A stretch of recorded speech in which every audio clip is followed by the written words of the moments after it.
Shri Siddhanath textiles घेऊन येत आहे रक्षाबंधनासाठी खास ऑफर। त्यामध्ये साडीच्या भरपूर variety, Swarovski Paithani, Muniya Paithani, aari work Paithani, Dola silk यासारख्या असंख्य साड्यांच्या व्हरायटी, तेही होलसेल रेट मध्ये। त्याचबरोबर 1999 रुपयाच्या खरेदीवर आकर्षक गिफ्ट मिळवा व 4999 रुपयाच्या खरेदीवर चांदीची राखी फ्री मिळवा। आमचा पत्ता देशिंग रोड, यशवंत नगर, कवठे महांकाळ, जिल्हा सांगली। संपर्क 02341 299098, मोबाईल नंबर 817795 9004। लढवय्या नेता माजी खासदार संजय काका राजकारणात शांत कसे झाले? संजय काकांच्या राजकीय अस्थिरतेने कार्यकर्ते संभ्रमात। संजय काकांचा भाजपमध्ये प्रवेश होणार तरी कधी? तासगाव कवठे महांकाळ विधानसभा मतदारसंघात संजय काकांचे कार्यकर्ते द्विधा मनस्थितीत। प्रश्नाचे उत्तर संजय काका कधी देणार?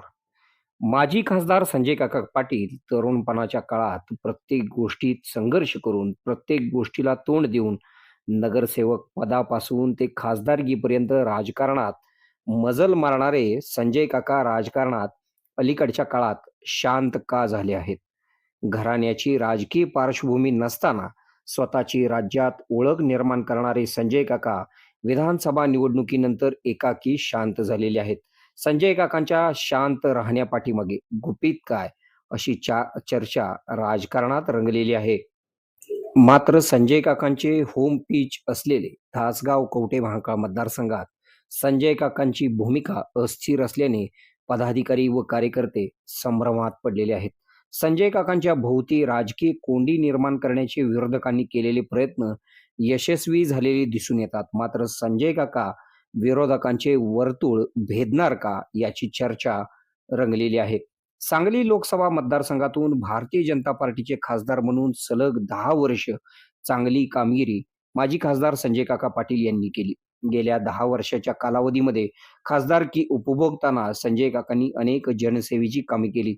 शासनाच्या प्रत्येक विभागात आपली कामगिरी करून प्रत्येक विभागातून जिल्ह्यासाठी विशेष निधी आणण्याचा प्रयत्न केला।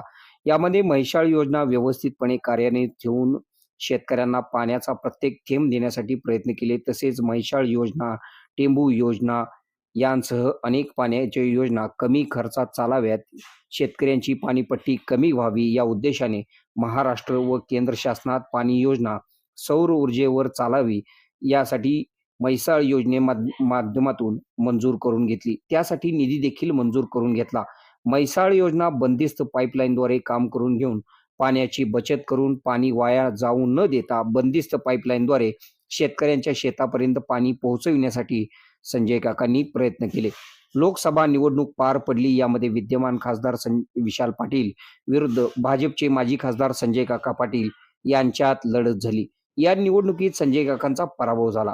संजय काकांच्या पराभवापाठीमागे पक्षांतर्गत विरोधकांची शिकार संजय काका झाले। संजय काकांनी देखील प्रत्येक तालुक्यात आपला गट निर्माण करण्याचा प्रयत्न केला होता, त्यामुळेच याचा फटका त्यांना बसलेला असावा, अशी चर्चा राजकारणात आहे। या विषयावर माजी खासदार संजय काकांना आत्मचिंतन करण्याची गरज आहे। स्वर्गीय आराराबा पाटील यांच्या विरोधात अनेक वेळा संजय काकांनी निवडणूक लढवली, अनेक वेळा ते पराभूत झाले। मात्र संजय काका कधी खचून गेले नाहीत अथवा त्यांनी कार्यकर्त्यांना, त्यांच्या पदाधिकाऱ्यांना कधी खचून दिले नाही, हा इतिहास राजकारणात नोंद आहे। मात्र झालेल्या लोकसभा व विधानसभा निवडणुकीत संजय काकांचा पराभव झाला, तो त्यांच्या जास्त जिवारी लागलेला आहे असे दिसून येते। मात्र संजय काका कधीही खचून न जाणारी व्यक्ती राजकारणात बॅकफूटवर गेलेली आहे, असे चित्र सध्या राजकीय पटलावर दिसून येते। सध्याच्या राजकारणात संजय काका उपमुख्यमंत्री अजितदादा पवार यांच्या राष्ट्रवादी काँग्रेस पक्षात आहेत। मात्र त्यांचे गेल्या काही दिवसांपासून भारतीय जनता पार्टीत जाण्याचे स्वप्न आहे, परंतु त्यांचे विरोधक म्हणजे भाजपमधील त्यांच्यावर अतोनात प्रेम करणारे त्यांचा मनसुबा पूर्ण होऊ देत नाहीत, अशी राजकीय चर्चा आहे। संजय काकांचा भाजप प्रवेश त्यांच्या विरोधकांनी रोखून धरला असल्याची चर्चा आहे। यामध्ये सत्य किती आहे याची परिपूर्ण माहिती संजय काकांनाच असावी। संजय काका भाजपमध्ये जाणार अशी चर्चा आहे, मात्र तारीख निश्चित ठरेना या चर्चेने तासगाव कवठे महांकाळ विधानसभा मतदारसंघात पदाधिकारी व कार्यकर्ते संभ्रमात पडलेले आहेत.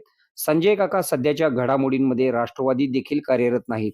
तसेच भाजपमधून बाहेर असल्यामुळे भाजपच्या कोणत्याही बैठकीत अथवा सार्वजनिक कार्यक्रमात त्यांचा वावर दिसून येत नाही. राजकीय पटलावर माजी खासदार संजय काका यांची राजकारण अस्थिर झालेले दिसून येत आहे. धड राष्ट्रवादीत नाहीत, धड भाजपमध्ये देखील नाहीत. त्यामुळे पदाधिकारी व कार्यकर्ते संभ्रमात पडलेले आहेत. राजकारणात पुढे निर्णय काय घ्यायचे असा प्रश्न कार्यकर्त्यांना पडलेला आहे. यावर संजय काका देखील पदाधिकारी व कार्यकर्त्यांना समाधानकारक उत्तर देत नाहीत. यामुळे कार्यकर्त्यांची तारांबळ उडालेली आहे. झालेल्या चुका, झालेले राजकारण, निर्माण झालेले विरोधक ऐकून न घेण्याची क्षमता, जुन्यांना दूर करून नव्यांना जवळ घेतले. सध्याच्या राजकारणात जुने पण गेले, तसेच नवे आले ते पण गेले. हाती धुपाटणे राहिले, अशी अवस्था संजय काकांची झालेली आहे. राजकीय तालमीत कसून सराव केलेले संजय काका कधी खचून गेले नाहीत. मात्र गेल्या काही दिवसांपासून संजय काका राजकीय व्यासपीठापासून लांबच पळत आहेत. असे चित्र जरी दिसत असले तरी संजय काकांचे पेल्यातील वादळ कधी उठणार याची प्रतीक्षा त्यांच्या समर्थकांना लागलेली आहे. आपल्या भागातील बातम्या पाहण्यासाठी आमची न्यूज चॅनल सबस्क्राईब करा व लाईक करा. मुख्य संपादक कुणाल कोठावळे, के मराठी न्यूज नेटवर्क. आता शहरासारख्या आधुनिक उपचारांची सोय थेट आपल्या गावात. आशीर्वाद multi speciality hospital Kavathe Mahankal, आरोग्याचं योग्य ठिकाण. अनुभव संपन्न तज्ञ डॉक्टरांच्या देखरेखीखाली उपचार करत आहेत डॉक्टर आलमगीर मुजावर, MS आयुर्वेद शल्य. आयुर्वेद शल्य चिकित्सेत विशेष कौशल्य. मूळव्याध, भगंदर, गुदद्वार विकार, पोट विकारांवर 100% उपचारांची खात्री. उपलब्ध सेवा अत्याधुनिक लेझर मशीनने वेदनारहित उपचार, दुर्बिणीद्वारे तपासणी, अचूक निदान, योग्य उपचार. शस्त्रक्रिया विभाग, आयुर्वेदिक व होमिओपॅथिक उपचार, मानसोपचार, कान नाक घसा विकार, पोटदुखी, जळजळ, अपचन यावर खास उपचार व सल्ला. आमचा पत्ता दत्त मंदिर, जुना Agalgaon road, Kolekar petrol pump शेजारी, कवठे महांकाळ. संपर्क 9860 9806 98. शहरात जाण्याची गरज नाही. आता तज्ञ उपचार तुमच्या दारी. आरोग्य सांभाळा, उपचार घ्या, तेही अनुभवी डॉक्टरांकडून.